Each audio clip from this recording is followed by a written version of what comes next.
Ya, jadi bismillahirrahmanirrahim. Um, Past participles ini biasanya kalau dihitung skill-skillnya dia masuk skill 4, tapi nggak penting lah ya. Yang penting past participles ini harus kita ketahui untuk menjawab soal structure, karena dia bisa mengecoh seseorang, ya, disangkanya, karena posisinya tidak selalu menjadi verb.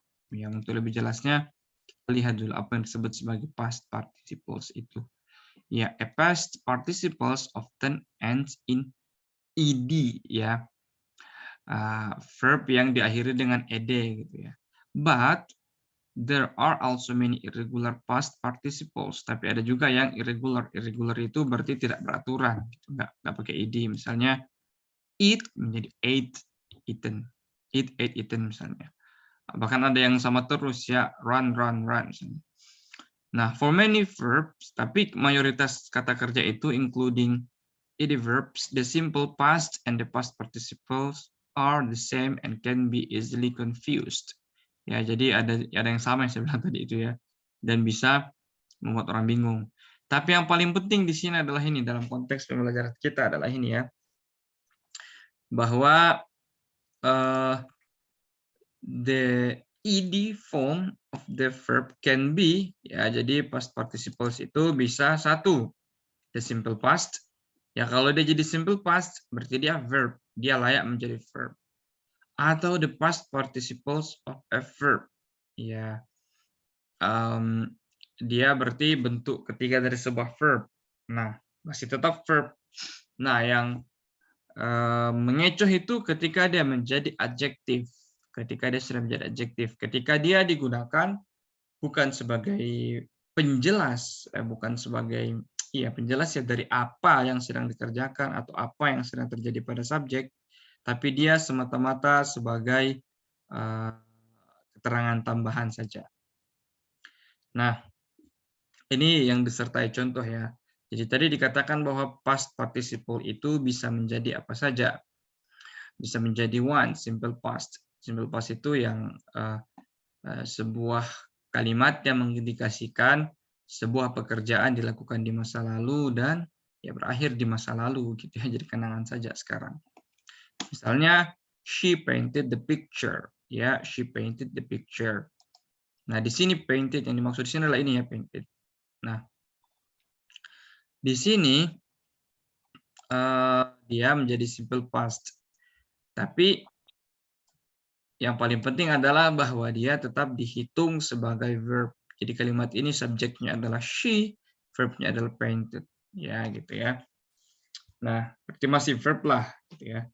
Kemudian yang kedua, dia juga digunakan dalam present past atau disebut juga sebagai past perfect. Ya, past perfect itu adalah yang gunakan has, had atau have.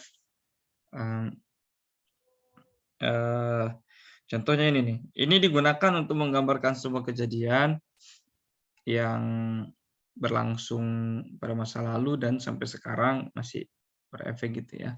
Contohnya nih, she had painted the picture. Ya, jadi dia telah melukis lukisan itu. Nah, jadi di sini masih verb. Intinya itulah ya, masih verb. Jadi she subject, ini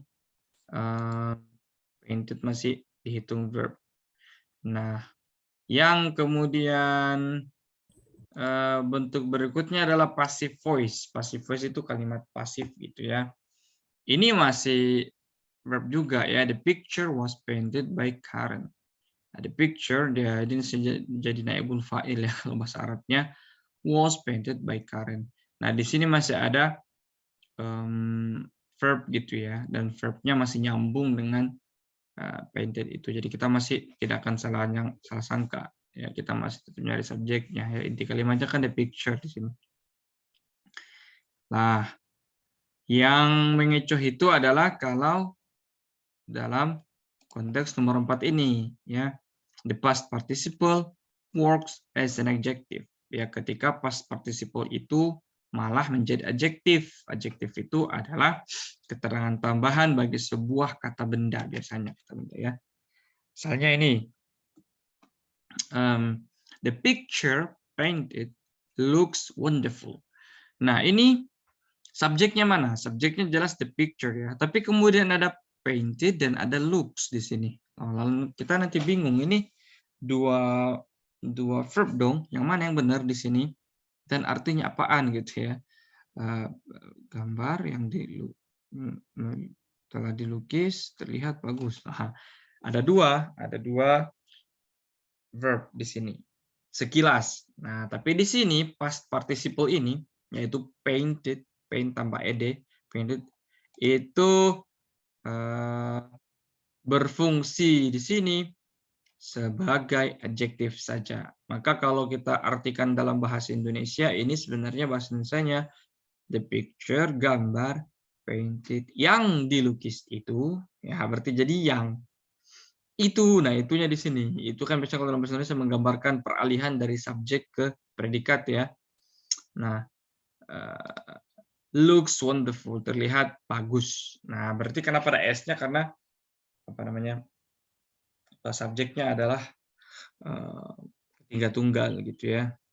The picture painted looks wonderful. Jadi painted di sini jangan sampai disangka atau dianggap sebagai verb gitu ya. Karena sama sekali tidak sebagai verb, dia di sini berfungsi menjadi adjektif. Contoh lainnya, misalnya the boy killed in the accident is my friend. Nah, pasti kalau kita lihat kalimat ini kita akan tahu subjeknya adalah the boy gitu ya. Tapi kok ada killed in the accident ini? Ada kata killed, kalian pasti oh ini kata kerja nih. Terbunuh ya. Tapi kok ada is? Nah, karena kata terbunuh di sini ya, jadi kalau dalam bahasa Indonesia kalau past participle itu bisa diartikan ter dan di ya, misalnya terbunuh di sini digambar gitu ya. Jadi memang menunjukkan keadaan pasif gitu ya. Meskipun tidak selamanya passive voice, tapi dia bisa menjadi adjektif, menjadi apa namanya itu keterangan tambahan ya. Jadi the boy killed in the accident is my friend. The boy di sini subjeknya, killed di sini meskipun dia berdasarkan pada sebuah verb yaitu kill tambah ed karena dia bentuk past participle, dia tetap tidak dianggap sebagai verb tapi sebagai adjektif. Ya. Nah, kesimpulannya ini nih, if it does not have a form of be or have, it is not a verb. Ya, jadi kalau tidak ada be-nya, be itu to be ya, misalnya ini was gitu ya, is, or have, misalnya ini had gitu ya, has, maka it is not a verb, maka dia bukan verb, sehingga jangan diperlakukan sebagai verb, jangan diletakkan sebagai verb atau predikat dalam kalimat. Contoh soalnya seperti ini. The reactor core of a nuclear reactor is housed in a steel vessel by a thick layer of concrete. Nah, kita langsung cek subjeknya mana kalimat ini. The reactor core of a nuclear reactor. Ya, jadi subjeknya adalah ini ya, the reactor core. Ya, inti reaktor of a nuclear reactor, dari sebuah reaktor. Is, nah, kok sudah ada is-nya gitu ya. Sudah ada is-nya, berarti kalimat ini sebenarnya sudah ada subjek dan verb-nya. Is housed in a steel vessel by a thick layer of concrete. Berarti jangan diisi subjek dan jangan diisi verb lagi. Apa dong yang hilang gitu ya. Terus kalian cek pilihan jawabannya. Semuanya bentuk verb, past participle sebagian. Jangan pilih A, is surrounded. Kenapa? Karena sudah ada is di sini, sudah ada subjek. Ini kalau dimasukkan lagi menjadi double masalah. Sudah ada verb, ini kalau dimasukkan lagi menjadi double verb dan nggak boleh, atau additional verb. Padahal ini adalah kalimat ya bukan majemuk gitu ya. Nah, kemudian sama dengan ini, it surrounds, ini adalah additional subject gitu, Nggak usah ditambahin subjek baru lagi. Kalau kalian masukkan it, berarti ada subjek baru lagi. Padahal ini adalah kalimat yang tidak majemuk. Cuma satu klausa gitu. Nah, yang benar kemudian adalah surrounded ini, paling D gitu ya. Di mana surrounded ini berfungsi menjadi adjektif, menjadi penjelasan. Jadi kalau dibaca bahasa Indonesia kira-kira jadi seperti ini. The reactor core of a nuclear reactor is housed ya. Ya jadi inti reaktor dari sebuah reaktor nuklir itu is housed, ditempatkan in a steel vessel, dalam tempat dari baja gitu ya. Nah, terus apa? Surrounded by a thick layer of concrete. Nah karena di adjektif maka diawali dengan yang dikelilingi oleh thick layer of concrete, oleh apa namanya, cor-coran atau semen yang tebal gitu ya. Jadi fungsinya biar nggak bingung. Ini kok sudah ada verbnya, apanya lagi yang hilang nih? Ya, ternyata yang hilang adalah past participle yang berfungsi sebagai adjektif. Contoh soal yang lain.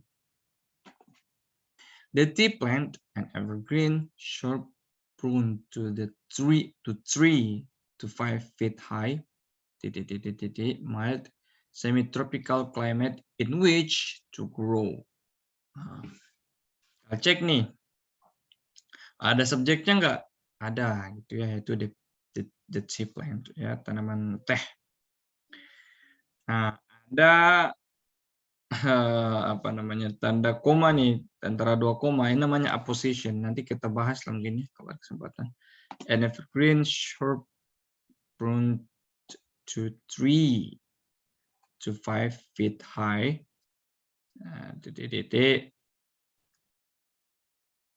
Nah, berarti yang hilang di sini adalah apa? Dalam ini yang antara koma dari sini ke sini tuh namanya apositif. Ini biasanya terdiri dari kalimat sendiri juga gitu ya. Jadi kalimat kalau ada begininya itu bukan kalimat, dia adalah kalimat yang majemuk gitu ya, karena ada dua atau lebih lah subjek itu dalamnya. Saya gini kan, an evergreen shrub ini subjek sendiri gitu ya, tapi dia menjadi subjek dalam anak kalimat yang menjelaskan the tea plant. Prone to 3 to 5 feet high itu juga sama gitu ya. Jadi ini subjek, ini verbnya. Nah, tapi yang kita cari adalah verb dari the tea plant ini. Ya, berarti yang hilang adalah plan-nya gitu ya. Harusnya yang hilang adalah verb dari tea plant ini. Maka jawabannya di sini benar adalah needs ya gitu ya. Needs a semi-tropical climate in which to grow. Ya, jadi ini sebenarnya selain ini sepertinya soalnya lebih ke apositif gitu ya. Oke, untuk materi past participles ini yang harus diingat adalah bahwa dia itu tidak selamanya jadi verb ya. Jadi ketika dia menjadi simple past, misalnya she painted the picture, maka dia menjadi verb. Kalau dia menjadi past perfect seperti she had atau she had painted the picture, maka dia menjadi verb juga, atau menjadi passive voice, kalimat pasif gitu ya. The picture was painted by Karen. Itu verb juga. Tapi ketika kemudian dia ditempatkan tanpa to be, tanpa have, dan bukan dalam posisi simple past, maka dia ternyata menjadi adjektif atau sifat saja. Misalnya the boy killed in the accident is my friend. Killed di sini bukan berarti kata predikat atau verb gitu ya, tapi hanya sebagai adjektif atau penjelasan tambahan bagi the boy. Anak laki-laki yang jadi korban di dalam bencana itu, kecelakaan itu, is adalah my friend. Is-nya inilah verb yang sesungguhnya. Is itulah verb yang sesungguhnya gitu ya. Jadi mungkin demikian untuk materi past participle ini. Kalau misalnya ada pertanyaan silahkan ditanyakan sekarang ya.